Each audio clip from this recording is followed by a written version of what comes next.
हमारे टॉपिक का नाम है विधानमंडल। देखो, जिस तरीके से केंद्र में संसद होती है, आपको बता दूं क्योंकि संसद के बारे में हमने सुन रखा होता है और विधानमंडल के बारे में हमें इतनी जानकारी नहीं होती है। संसद और संसद के दो सदन होते हैं, एक होता है राज्यसभा और दूसरा होता है लोकसभा। ये सब आप सबको आइडिया होगा, है ना। इन दोनों को अपने मिलाते हैं संसद बनती है। हालांकि अगर सही तरीके से देखा जाए तो आर्टिकल 79 में लिखा है कि संसद में लोकसभा, राज्यसभा प्लस राष्ट्रपति भी सम्मिलित होते हैं, है ना। लेकिन चूंकि हमें सिर्फ सदनों की बात करनी है तो हम देखेंगे कि लोकसभा और राज्यसभा मिलकर संसद बनती है। जैसे केंद्र में संसद होती है, ऐसे ही राज्य में क्या होता है, विधानमंडल। और विधानमंडल के दो सदन होते हैं, एक होता है विधानसभा और एक होता है विधान परिषद। सेम कॉन्सेप्ट है। अगर आप ना सेंट्रल गवर्नमेंट को ढंग से पढ़ लोगे तो स्टेट गवर्नमेंट में मुझे लगता नहीं कि दिक्कत आएगी, या यूं कहें कि स्टेट गवर्नमेंट को ढंग से पढ़ लोगे तो सेंट्रल गवर्नमेंट बड़ी आसानी से समझ में आ जाएगी आपको। जिस तरीके से लोकसभा और राज्यसभा को मिला दें तो संसद बनती है, ठीक वैसे विधानसभा प्लस विधान परिषद को मिला दें क्या बनेगा, विधानमंडल। अब चूंकि कॉन्सेप्ट यहां भी सेम रहेगा, विधानसभा प्लस विधान परिषद प्लस राज्यपाल। जैसे यहाँ पे राष्ट्रपति है, यहाँ पे क्या होगा, राज्यपाल होगा। विधानसभा प्लस विधान परिषद प्लस राज्यपाल बराबर विधानमंडल। आर्टिकल 168 में इसका उल्लेख है। ये 79 में है, ये 79 में है और ये है आर्टिकल 168 में। विधानसभा, विधान परिषद और राज्यपाल। राज्यपाल को हम कार्यपालिका में पढ़ते होते हैं, क्योंकि हम विधानमंडल पढ़ रहे हैं तो हमारे पास दो सदन हैं, विधानसभा और विधान परिषद। तो इसमें से पहले अपने शुरू कर लेते हैं विधानसभा।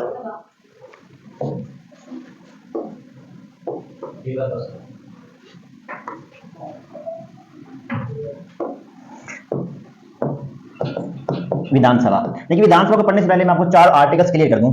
एक 168, 169, 170 और 171। ये चार आर्टिकल्स, क्योंकि ये इंटरकनेक्टेड हैं। अगर आपने एक पढ़ लिया तो चारों आर्टिकल्स आपके याद हो जाएंगे।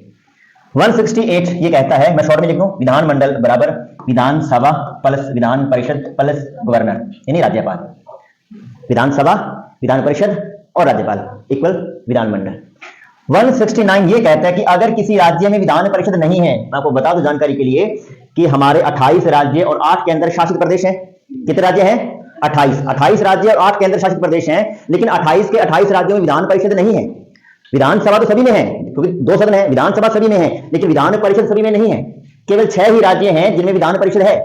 कौन कौन से हैं वो 6 राज्य, यूपी, बिहार, महाराष्ट्र, कर्नाटक, आंध्र प्रदेश और तेलंगाना।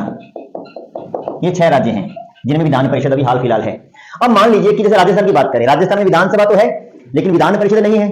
अब मान लीजिए कि राजस्थान में विधान परिषद का गठन करना है, तो गठन कैसे होगा, उसका क्या प्रोसेस होगा, उस प्रोसेस का उल्लेख है वो कौन से आर्टिकल में है, 169 में। किसी राज्य में विधान परिषद का गठन करना है तो कैसे होगा, और मान लीजिए गठन हो चुका है, समाप्त करना है। जैसे अभी आपको पता हो अक्टूबर 2019 में जम्मू कश्मीर में विधान परिषद थी, उसको समाप्त कर दिया गया।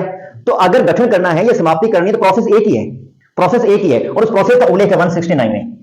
168 में क्या है, विधानमंडल, यानी कि विधानसभा और विधान परिषद और राज्यपाल मिलकर विधानमंडल का गठन करेंगे।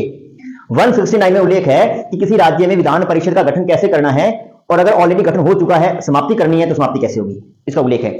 170 में टोटल विधानसभा का उल्लेख है। विधानसभा में क्या होता है, सदस्य कैसे चुने जाते हैं, उनको कौन शपथ दिलाता है, उनकी कार्यकाल कितना होता है, हटाया कैसे जाता है, वो त्याग पत्र किसको देते हैं, वो करते क्या है, तो पूरी संरचना विधानसभा की वो कौन से आर्टिकल में, 170 में। और 171 में विधान परिषद की संरचना है, विधान परिषद की संरचना। यहाँ पे दो आर्टिकलों को जरा समझ लेना। 169 ये कहता है कि किसी राज्य में विधान परिषद का गठन कैसे होगा, प्रोसेस क्या है। प्रोसेस क्या है मैं आपको बता दूंगा, अभी इतना याद रखना है कि विधान परिषद का गठन कैसे होगा या उसकी समाप्ति कैसे होगी, इसके प्रोसेस का उल्लेख 169 में है।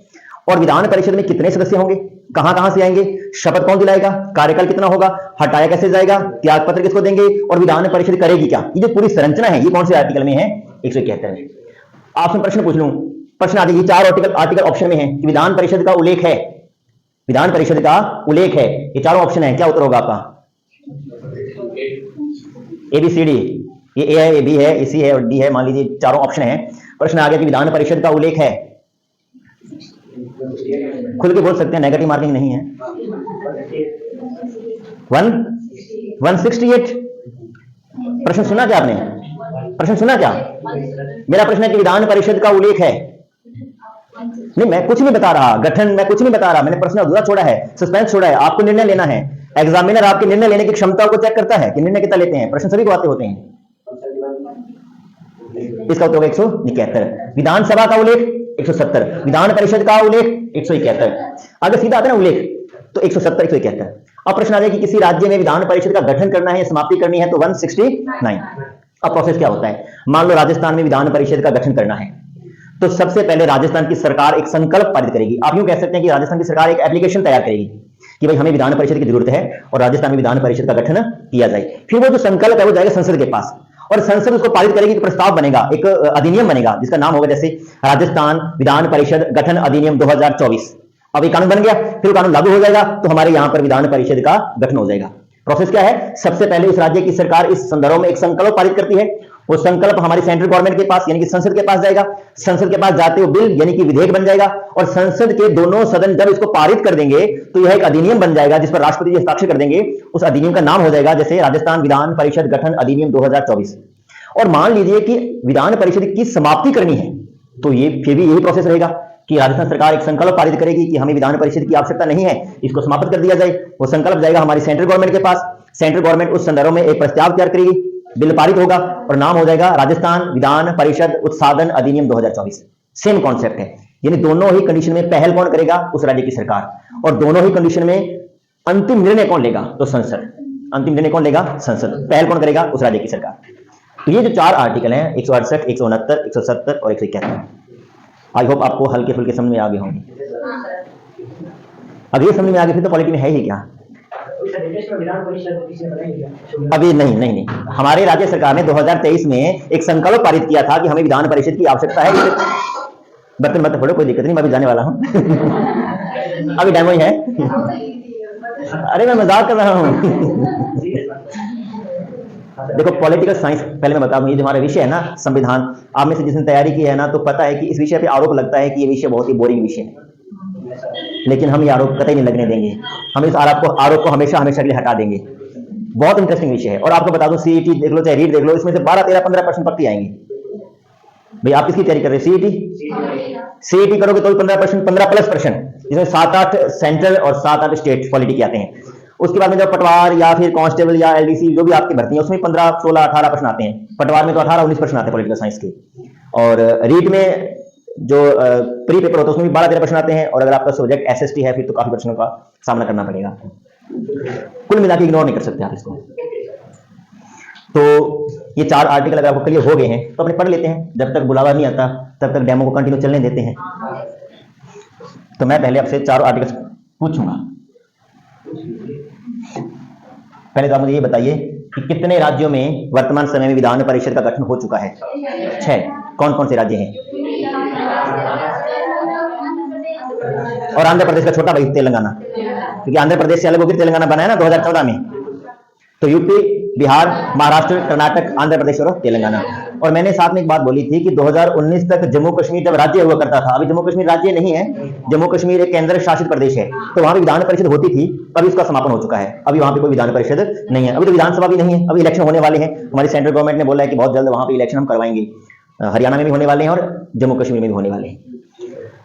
4 आर्टिकल मैंने आपको बताए, 168, 169, 170, 171। 168 में क्या है?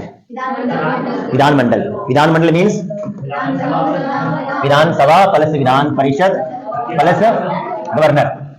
इतना तो आइडिया होगा कि सेंटर में जो काम राष्ट्रपति का होता है, स्टेट में वही काम राज्यपाल का होता है। तो जहां जहां सेंटर में आप राष्ट्रपति यूज करोगे ना, वहां वहां अपने आप राज्यपाल यूज कर लेना स्टेट लेवल पे। 169 विधान परिषद के गठन और उत्साधन। उत्साधन का मतलब होता है समाप्ति की प्रक्रिया का उल्लेख है। 170 में विधानसभा की संरचना, पूरा स्ट्रक्चर है इसका पूरा। और 171 में विधान परिषद की संरचना। अब देखो 2 आर्टिकल तुम्हारे क्लियर हो गए। अब अपने को पढ़ना विधानसभा, इसकी संरचना क्या है वो पूरा देख लेते हैं अपने।